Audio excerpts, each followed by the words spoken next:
Hello बच्चों, आप सभी का स्वागत है हमारे इस चैनल ड्रिजलिंग ट्रेशर्स में। तो चलिए आज की कहानी में खो जाते हैं। बहुत पहले की बात है, एक जंगल में एक शेर रहता था। वह बड़ा भयंकर और मजबूत था और इसलिए अन्य सभी जानवर उसे अपने राजा के रूप में स्वीकार करते थे। वह दिल से भी बहुत उदार था और जब उसे भूख लगती थी तभी वह शिकार करता था। जंगल के सभी जानवर खुश रहते थे क्योंकि उन्हें पता था कि उन्हें उनके राजा द्वारा आनंद के लिए कभी भी शिकार नहीं किया जाएगा। एक बार उस शेर ने सोचा कि जैसा वह उस जंगल का राजा है, उसे दरबारी होना चाहिए। उसने यह सोचना शुरू किया कि वह किसे अपने दरबारी बनाएगा। थोड़ी देर बाद उसने 3 जानवरों को बुलाने का निर्णय किया, एक लोमड़, एक तेंदुआ और एक कौवा। उसने लोमड़ को कहा, तुम बहुत होशियार जानवर हो, इस दिन से तुम मेरे दरबारी होगे। अब से तुम मेरे मुख्य सलाहकार हो। फिर उसने तेंदुए की ओर मुड़कर कहा, तुम बहुत तेज, सतर्क और मजबूत हो। मैं तुम्हें मेरे बॉडीगार्ड के रूप में नियमित करता हूँ।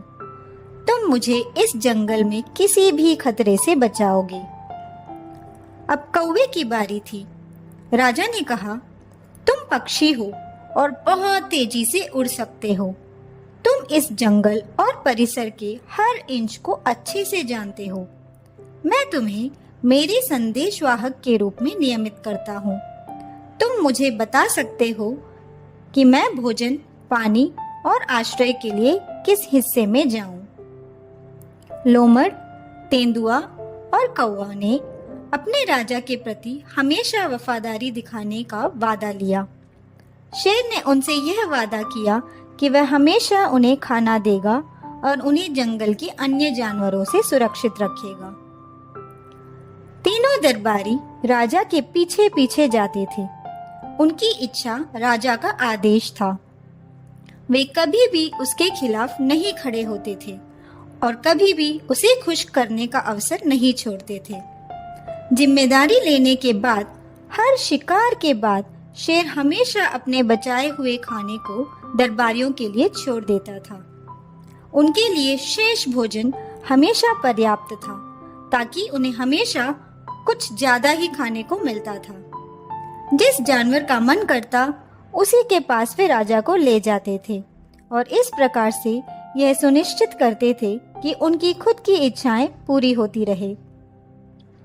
एक दिन कौवा राजा के पास आया और कहा, हे महान स्वामी, क्या आपने कभी ऊंट का मांस खाया है?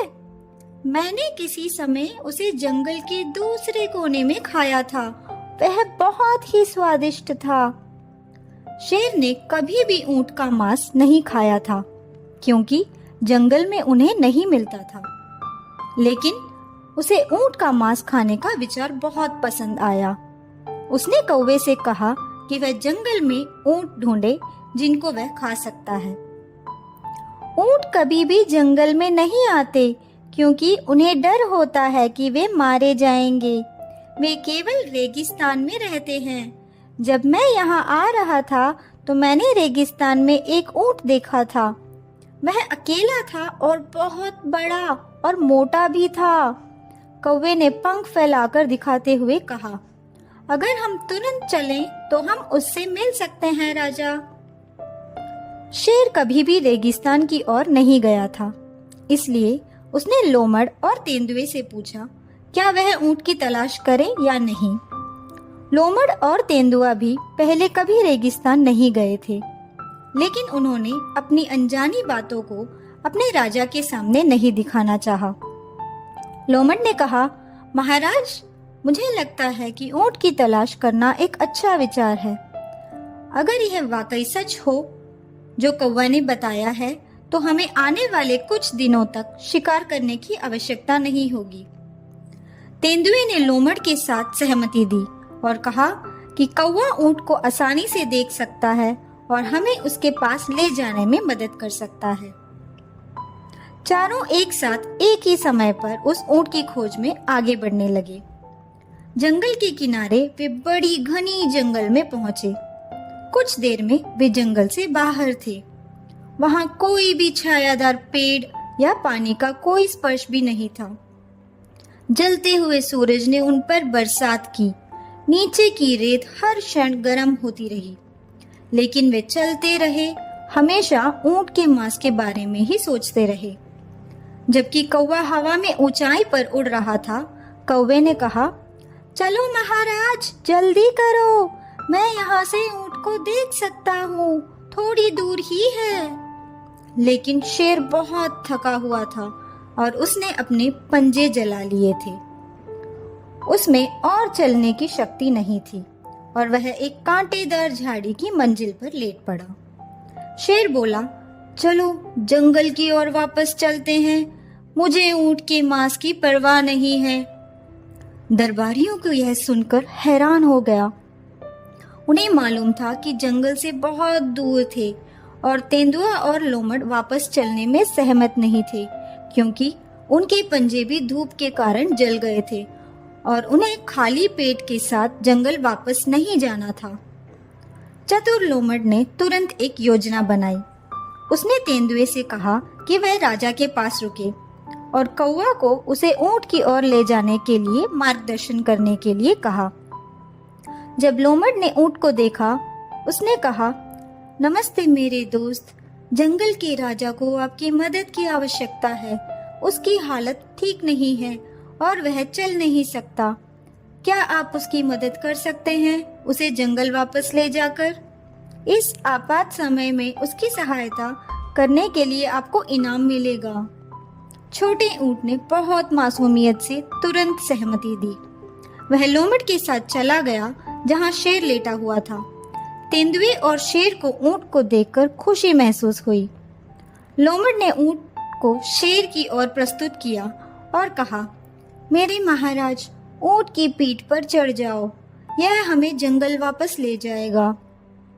शेर तुरंत ऊंट की पीठ पर कूद गया। लोमड़ और तेंदुए भी पीछे बैठ गए। ऊंट ने उन्हें सुरक्षित रूप से जंगल तक पहुंचाया। तीन सलाहकार अपनी योजना से बहुत खुश थे। वाह, सुरक्षित रूप से जंगल पहुंच गए और अपना भोजन साथ ले आए। वे अपने राजा के ऊंट को खत्म करने के लिए उत्सुक थे ताकि वे अपना भोजन शुरू कर सकें। शेर ने उनके मन को पढ़ लिया था। उसने ऊंट की ओर मुड़कर कहा, तुमने मेरी जिंदगी बचाई है। मैं तुम्हें मेरी दरबार में एक स्थान प्रदान करता हूँ और वादा करता हूँ कि मैं तुम्हें किसी भी खतरे से बचाऊंगा। तीन सलाहकार इसे सुनकर चौंक गए। उनका ख्याल था कि क्या उन्होंने राजा की जिंदगी नहीं बचाई थी। राजा ने उन तीनों को आदेश दिया कि वह उसके लिए कुछ खाने का पता लगाएं, क्योंकि उनके पैर जल गए थे और उन्हें कुछ दिनों तक शिकार करने की आस्था नहीं रही थी। वे खाना ढूंढने निकले, लेकिन ज्यादा दूर नहीं गए और अपना आगामी कदम चर्चा करने के लिए बैठ गए। लोमड़ ने ऊंट को मारने के लिए एक और योजना बनाई और अपने दो दोस्तों को इस योजना के बारे में बताया। वे सहमत थे कि यह एक अच्छी योजना है। तीनों फिर राजा के पास वापस लौटे।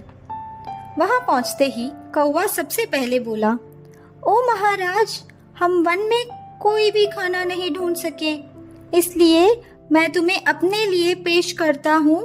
तुम मुझे खा सकते हो और अपना पेट भर सकते हो। लोमड़ बोला, तुम बहुत छोटे हो, मेरे पास तुमसे अधिक मांस है, राजा को मुझे खाने दो। तेंदुआ बोला, मैं तुमसे बहुत बड़ा हूँ और मेरे पास तुमसे भी अधिक मांस है, राजा को मुझे खाने दो। ऊंट ने इस सब को देखा।